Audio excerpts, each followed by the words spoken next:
Okay, hey guys, I'm going to teach you about Andrew Jackson.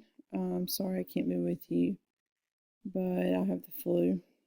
So I'm going to do this lesson by flip.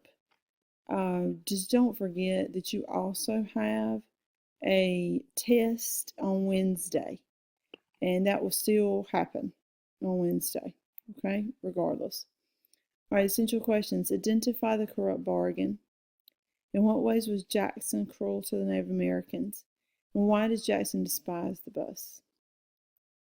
Okay, so Jackson. Election 1824 is Jackson versus John Quincy Adams. All right. Jackson's going to win the popular vote. That means the actual individual votes from all the people.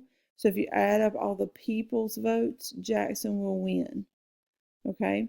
But neither candidate got a majority of the Electoral College. Okay, and it says the House of Reps gets to decide. So, of the 270 that we know you have to have today, these guys are only going to get 131 total. And that's because they have so many people running. You will see that in the worksheet that you're going to do at the end of class. Pay attention to that because it's important that you see when you have that many people running, like 4, 5 people running for president, it splits up the popular vote because some people vote for this one, some people vote this one, some people vote this one, some people vote this one, instead of there just being 2 choices. So neither candidate gets a majority electoral vote. The House of Reps always gets to decide, okay? So they will decide if there's no majority. All right, so Henry Clay is going to be a leader in the House of Reps. Clay does not like Jackson. So even though Jackson, we know, wins the popular vote, Clay doesn't like him, and Clay influences people in the House to not vote for Jackson. So John Quincy Adams wins, okay? Some pictures. All right, so here is Electoral College. You see some of the states are split quite a bit. This is the number of electoral votes that they got. So Jackson got 99 electoral votes. Adams got 84 electoral votes. Crawford and Clay, but you see, nobody gets the number that they need to have to win.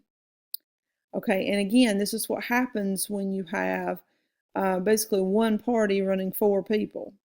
You're going to split the vote up, and you can see it was very much split in this election of 1824. So I wanted you to see that.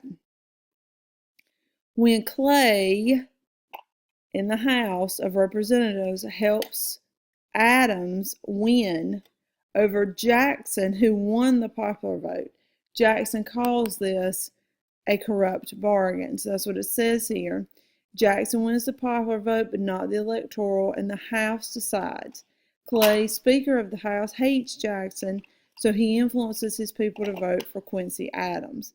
This corruption bargain ends the era of good feelings, because we definitely don't have good feelings with that, okay? So that's that.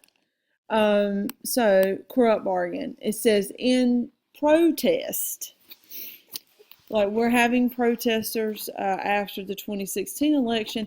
In protest, all of Jackson's supporters are going to form what they call the Democratic Party, not Democratic Republican anymore, but Jacksonian Democrats in protest.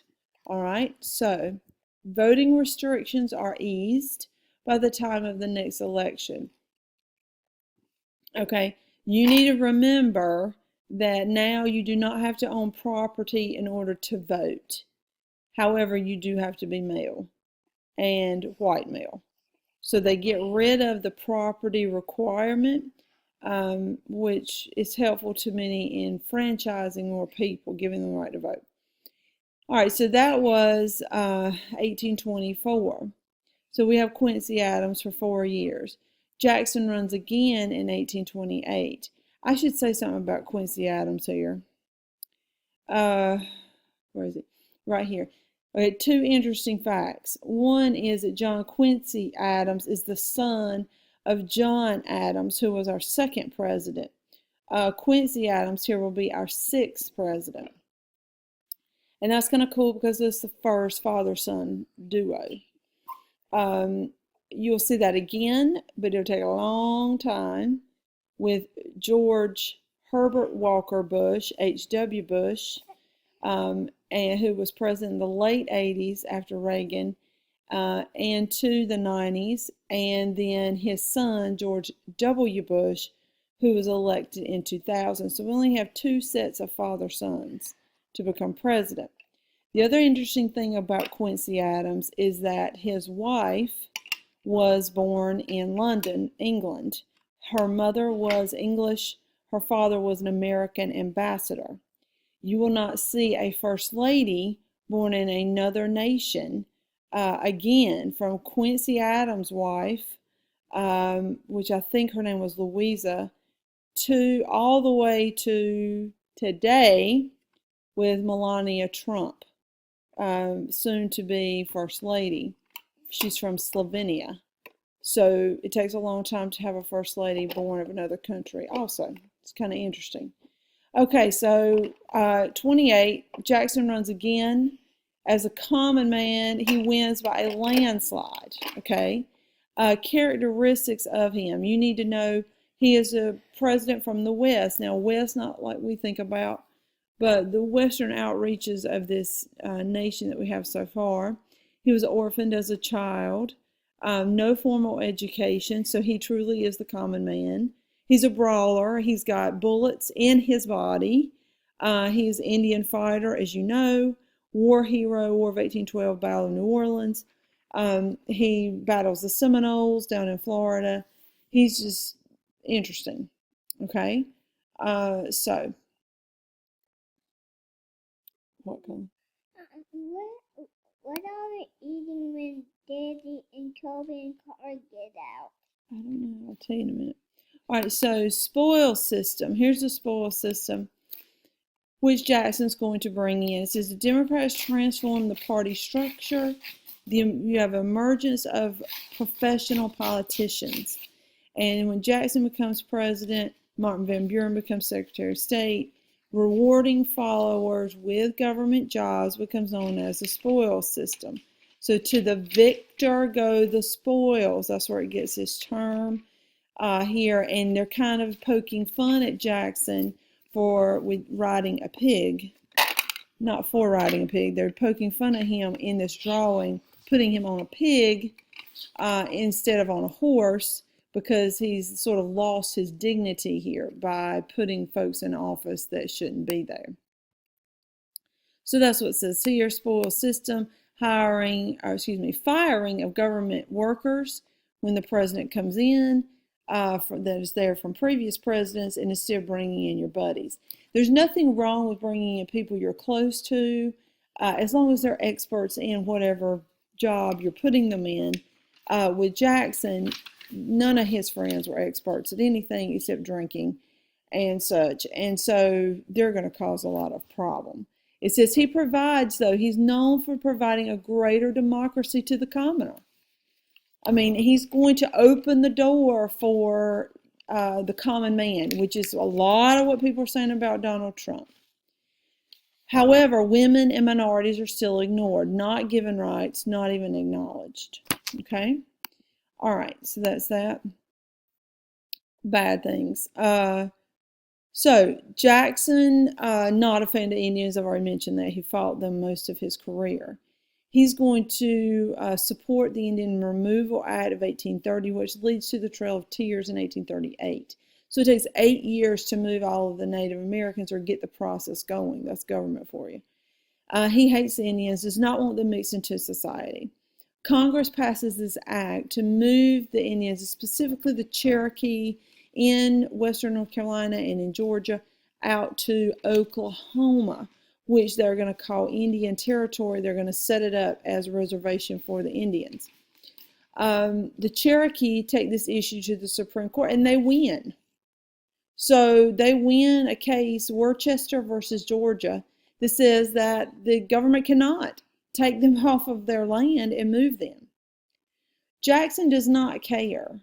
He's going to make a statement that is very bold, and he is going to say, I want to see if I have it here, and I may not. Yeah, I think I do. Oh, I'm so smart.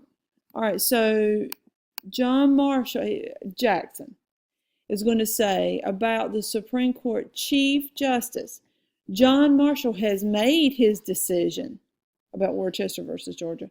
Now let him enforce it. So what he's saying is the president, Jackson, enforces the law. So he's saying, I'm not enforcing it.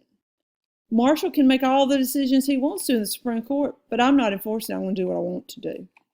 And that is not checks and balances, ladies and gentlemen.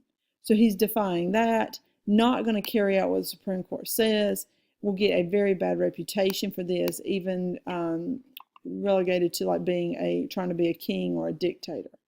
So he has them removed anyway on the Trail of Tears. It actually does not happen under his presidency, but will happen because of him. The trail is 800 miles long. Many Indians died on the trail. So here's a couple of things. Here's a removal map. They will move some Seminoles Creek. Here's the Cherokee Indians. You see this is part of North Carolina, part of Georgia. Chickasaw, Choctaw, and they're going to move them out here to what they consider Indian Territory. We would call it today Oklahoma. Folks, this is a long way to walk. Now, obviously, these folks are going to go by boat and then walk it. Awful. Most of this is going to happen in the winter of that time period, and it's just going to be terrible. Okay, so many Indians die. Jackson also opposes the bus. He hates it, hates it. He had lost some finances earlier in his career. He does not trust the bank. Okay, he saw the buses run by the wealthy. He wants to empower the common people. So he withdraws all government funds to it. He's going to put in his place something called pet banks, state banks. So he gets rid of the bus, puts state banks in charge.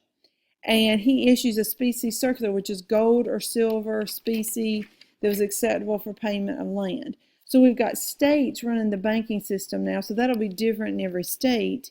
This is going to lead to a lot of financial problems. Okay, I want to show you, here's Trail of Tears, another picture that I told you it was in the winter. Okay, and also want you to see, here's the thing about the Second National Bank. Interesting cartoon where all these state banks are rising up, and Jackson's kind of orchestrating all that. Here is a specie. Talks about banknotes lose their value, lands plummet, credit's not available, businesses start to fail, unemployment goes up. This leads to the Panic of 1837 because we have all these horrible things happening in our economy. Okay, so Jackson wants the pet banks, even though it's not a good idea. That's how bad he hated the bus, and it sets up for a mess. The results, many people are upset about Jackson getting rid of the bus. Daniel Webster and Henry Clay are so mad they formed the Whig Party, which is a new party in response to Jackson's decisions about the bus. So you see, we got Jacksonian Democrats and now the Whigs. So a new party forms. Clay, Webster. Remember, Clay doesn't like Jackson to begin with. He's the reason Jackson lost in 1824. Martin Van Buren is elected president in 1836. I always feel sorry for him because he'll be blamed for the panic, the financial crisis, and in fact, it was actually Jackson. Panic of 1837, people start demanding the banks give them their gold or silver in exchange for their paper money, and the banks have to close, keeping people's savings, which means you lost your life savings, and Jackson has just created a mess, again, which is often blamed on Martin Van Buren. Okay, so what I have here in regards to recap, you need to just write